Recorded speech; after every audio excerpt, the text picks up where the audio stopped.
The National Basketball Development League (NBDL) launched in 2001 with 8 franchises that were all located in 5 southeastern states: Virginia, North Carolina, South Carolina, Alabama and Georgia. In 2005, former NBA Commissioner David Stern decided to rename this the NBA Development League, or the NBA D-League for short, and expand it into a legitimate minor league for the NBA.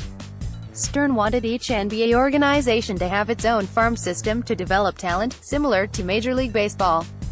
Nearly 2 decades since its inception, the league has come a long way.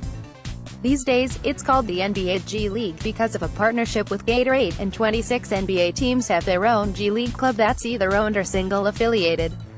The way the G League is perceived has changed as well. Players used to dread assignments and view it as a punishment for poor play. Now, spending some time in the G League is completely normal. The 2017-18 season ended earlier this month. There were 265 players with G League experience on NBA rosters, which is an all-time high. That's 53% of the league.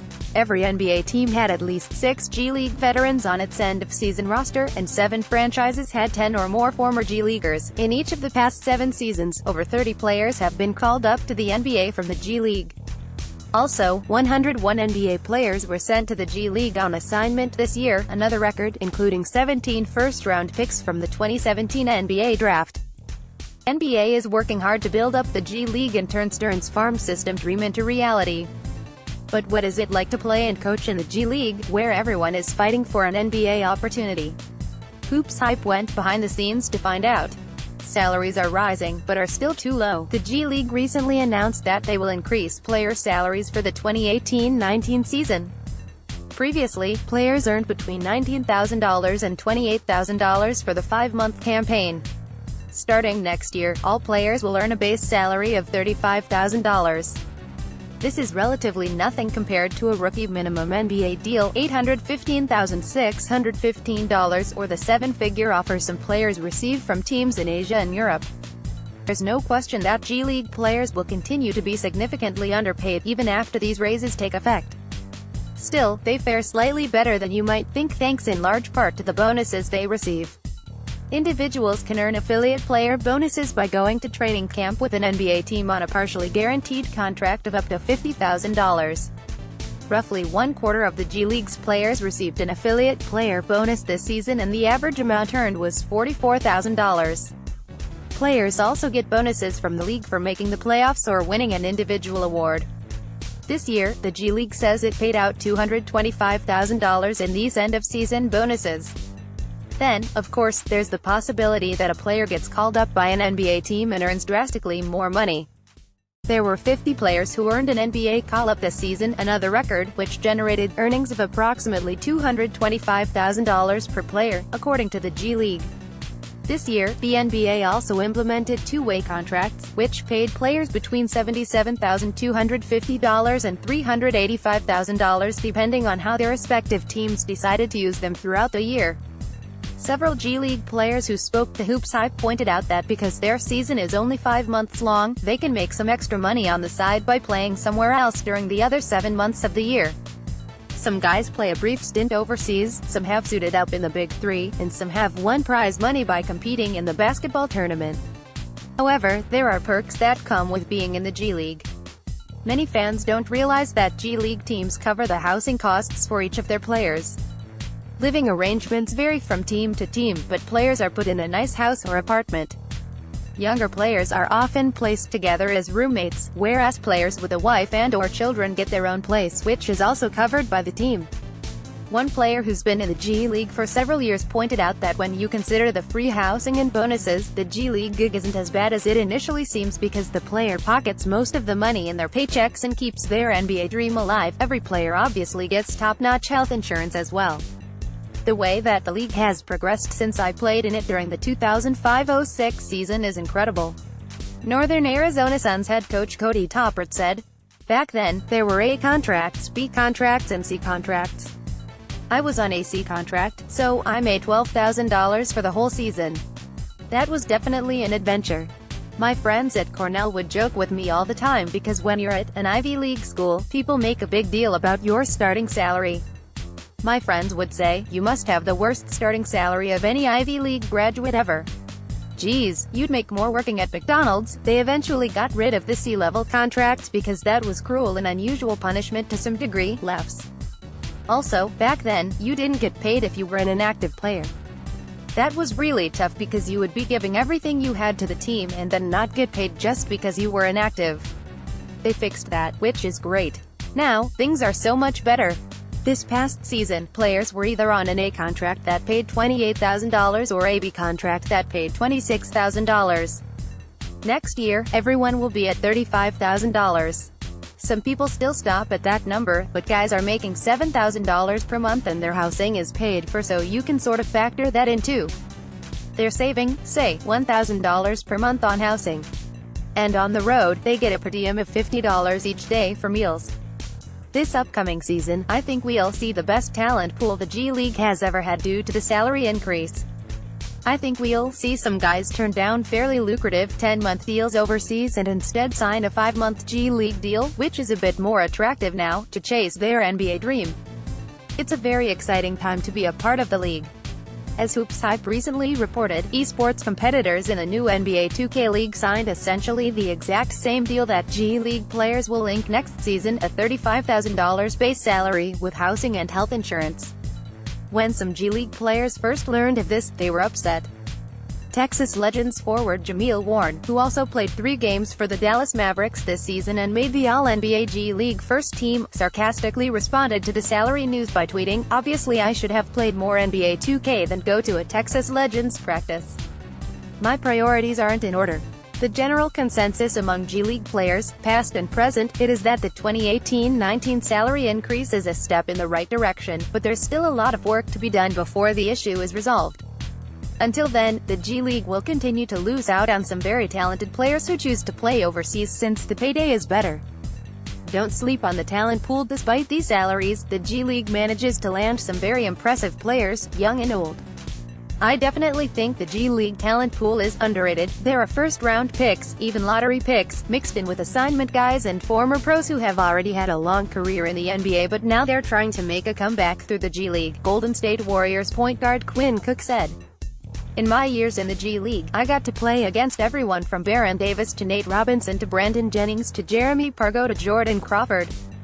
The talent level is definitely high. And down here, everybody is hungry. Everybody is trying to get out of the G League, so the competition is intense for those NBA spots.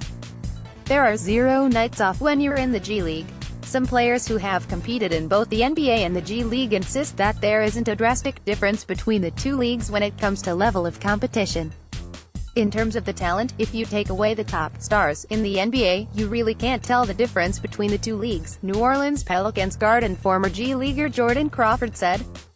"If you remove the top players from the NBA, you can't tell me there's a big difference between the two leagues. Go watch the G League games every day and you'll see that 5 or 6 players are dropping 20-plus points, every team will be hitting a lot of threes, the players are driving really hard to the basket, the game is fast, it's up and down, and everybody is a threat to score. It's fun, just like the NBA. It was so much fun to go down there and just hoop. If you go play an G League game right now, you'll play against someone who can hit 8 or 9 3-pointers in a game. The style of play will be just like the NBA and it's going to be an exciting game. There's so much talent in the G League." Crawford turned to the G League last season after he didn't get signed by an NBA team. As Cook mentioned, it's become relatively common to see notable veterans suit up in the G League in order to make an NBA comeback. They get the chance to show they can still perform at high level, display their conditioning and prove to NBA teams that they're willing to do whatever it takes to return to the league. Sean Livingston, Gerald Green, Mike James, Jamal Tinsley, James Johnson and, most recently, Brandon Jennings are just a few examples of players who utilized the G League to resume their NBA career after injuries or struggles. At the end of the day, these veterans just make the league's talent pool even more intriguing and bring added attention to G League games. I don't think the G League talent level gets the amount of respect that it deserves, 5-year G League veteran Xavier Silas said. People automatically say that the ACB in Spain is the second best league in the world, but I don't know. There's so much talent in the G League that it's hard to say that. I saw a recent article ranking the different leagues and they had the NBA at number 1, the ACB at number 2 and EuroLeague at no. 3 or something like that. The G League wasn't even in the top 10. That doesn't make sense. It's no coincidence that G League guys keep shining when they get an opportunity. Look at Quinn Cook. If Steph Curry never gets hurt, Quinn doesn't get this playing time and people would still think, oh, he's just a G League guy. Look at Shaquille Harrison, who I played with the last 2 seasons. He was viewed as a G League guy, but then Isaiah Canaan gets hurt, and Shaq plays so well in the NBA that he signs a multi-year deal with the Suns. Now, if we took a player from Spain and put him in Quinn's spot, filling in for Steph Curry, would he be better? Would he even be as productive as Quinn? That's my argument. G League guys keep showing what they can do when given a chance. Of the Big Four pro sports, the NBA has the least amount of roster spots and that leads to great players in the G League. Our league has way more talent than people give it credit for and it's a way more competitive league than people acknowledge. The funny thing was that when it was called the D-League, I felt like a lot of people didn't understand that the D stood for development. Coach Toppert said, they'd think of AD grade in school, so it sort of did the talent level a disservice. In reality, the talent is incredible in this league. I think I've now coached 6 McDonald's All-Americans at this level. There are a lot of fans who wonder what happened to their favorite college stars. Well, many of them are here in the G League. I don't think there's any question that the G League is the second most athletic league in the world behind only the NBA, and the quality of basketball is rising rapidly too. There are so many success stories now, the guys like Jeremy Lin, Hassan Whiteside, Jonathan Simmons, and it's become more and more normal for NBA players to have G League experience, said 3-year NBA veteran and former G Leaguer Willie Reed. It's becoming clear that talent can translate from the G League to the NBA pretty easily, especially now that you're playing in the same system with a G League affiliate as you are with the NBA team, so you're comfortable when you make the transition. The style of play in each league is so similar too. The other thing people don't realize that it's a true minor league that does a great job of developing its players. It's just as much a minor league as AAA is for Major League Baseball, as far as being able to work on your game. The coaches are amazing and they're always there to help you. They'll help you go as far as you want to go in terms of your development. They're going to push you and help you as you chase your dream. It's where coaches develop too. Since the G League's inception in the 2001-02 season, 78 coaches from the developmental league have been hired by NBA teams. 5 G League coaches have made the ultimate leap to become NBA head coaches: Sam Vincent, Charlotte Hornets; Earl Watson, Phoenix Suns; Dave Yeager, Sacramento Kings; Quinn Snyder, Utah Jazz; and Luke Walton, Los Angeles Lakers. In recent years, more and more G League coaches are being hired by NBA teams, including 34 in the last 4 seasons alone.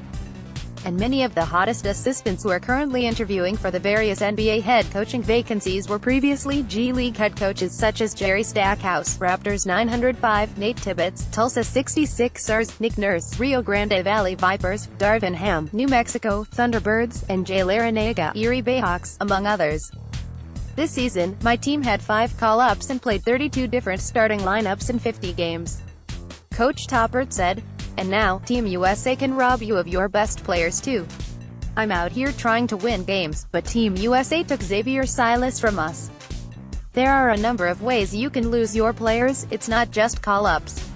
It's incredibly hard to maintain any kind of continuity and chemistry under those circumstances. All you can do is create an environment where the teaching supersedes everything, build really strong habits as a team and make sure everyone has a next man up mentality. In the G League, it's not an exaggeration to say that a player may go from inactive and unhappy with their minutes one day to starting and playing a huge role the very next day. My job is to make sure those guys are ready for their moment when it comes. It's a challenge, but it's also really rewarding and I'm learning so much. It takes a special kind of person to coach a G League team. Silas said, you aren't comfortable at all, like some coaches are in college or the pros. It's just so different than other gigs. You can lose your best players at any time and you have to be ready for that. It's tough. On game day, you may find out that you won't have your best guys. Or, on game day, they could suddenly give you a new player or 2 that have to utilize. You have to be able to adapt. It takes a special coach to do that. If you can coach in the G League, you can coach anywhere. If you can succeed with all those unknowns, you'll do fine elsewhere.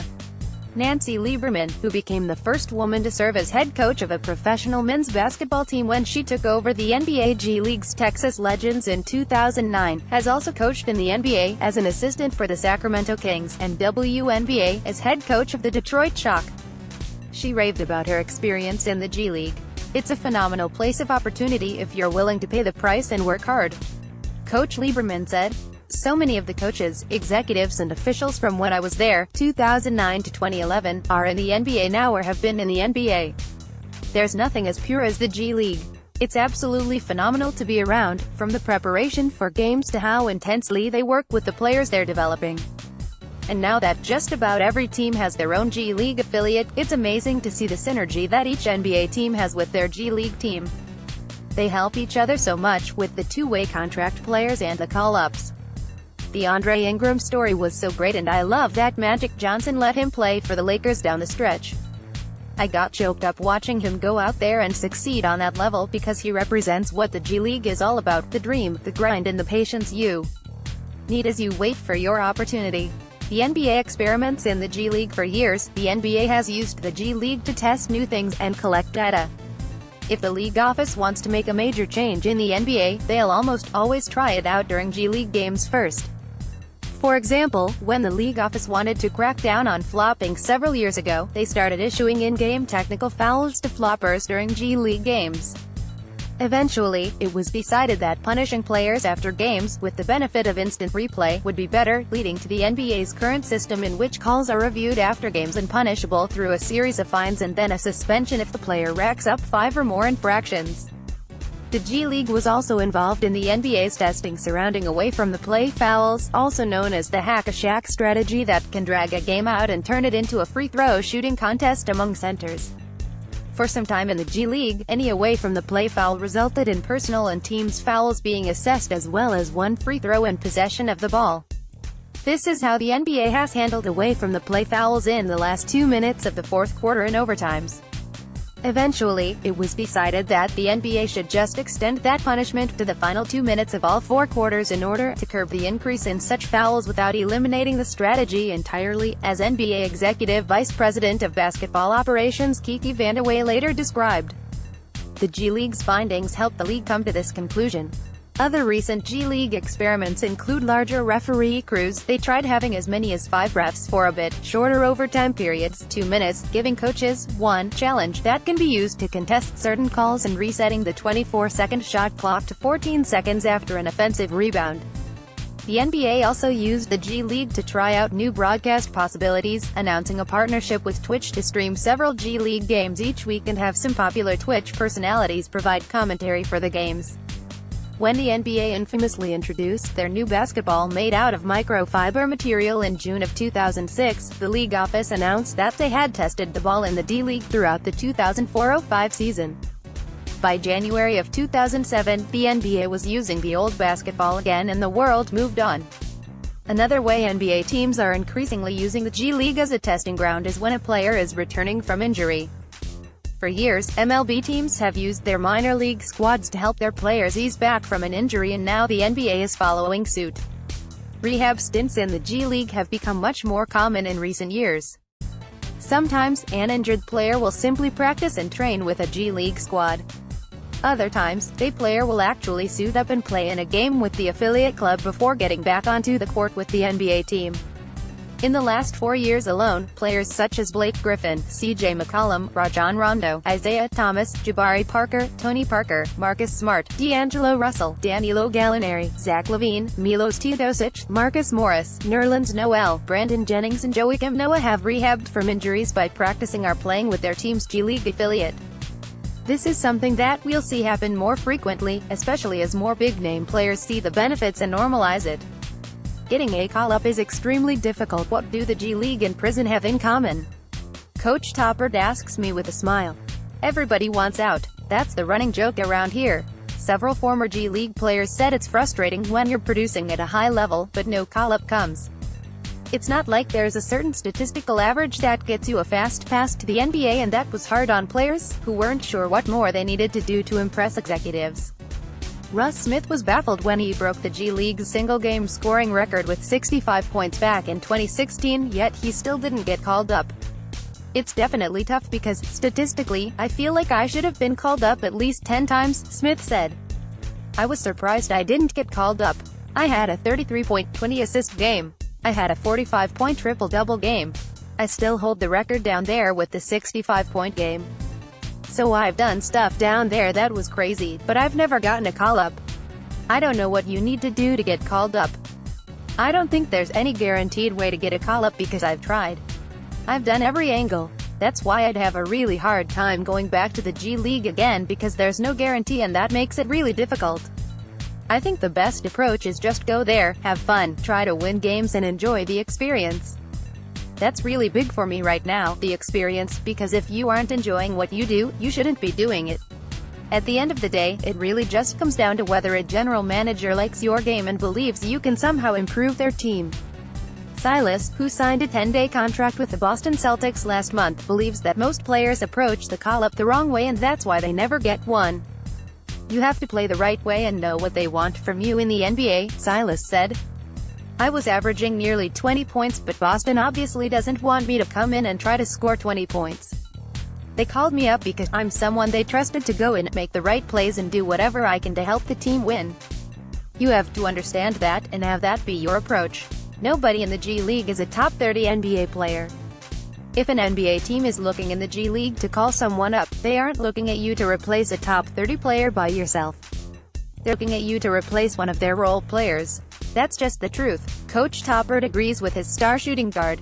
He tries to get all of his players to take on a role player mindset so they have a chance of getting called up and sticking if that call eventually comes. If we assume that most of the guys we send to the NBA from the G League will be role players, it's easier to prepare those players for that opportunity and make sure they understand what they'll need to do to stick in the NBA. We can discuss exactly what they need to do to be great in that role and impress the coaches and stick in the NBA. Once a player knows exactly what they'll be expected to do at the NBA level, I ask, okay, then what should you be focused on improving while you're down here in the G League? Focus on those things. Not being a high-volume scorer. I'm not trying to make these guys a top scorer or a star, I'm trying to help them become the best role player that they can be so that they can make it in the NBA and transform their reality.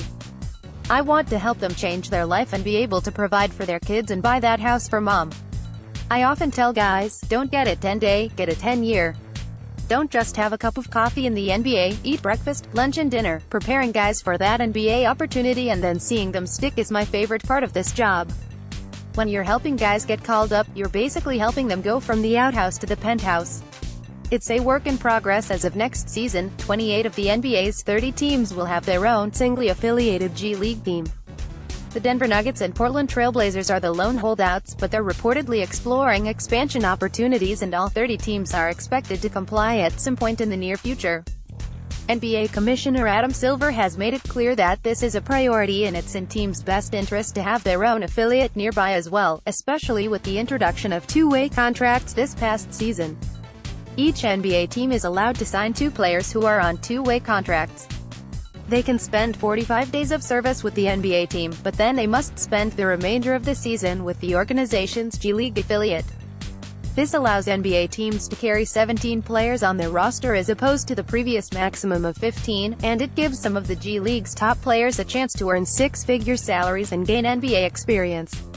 There are still some logistical things that need to be worked out this summer. For example, travel days currently count toward a player's 45 days of service, which creates some huge inconveniences for the team and players since they have to work around that.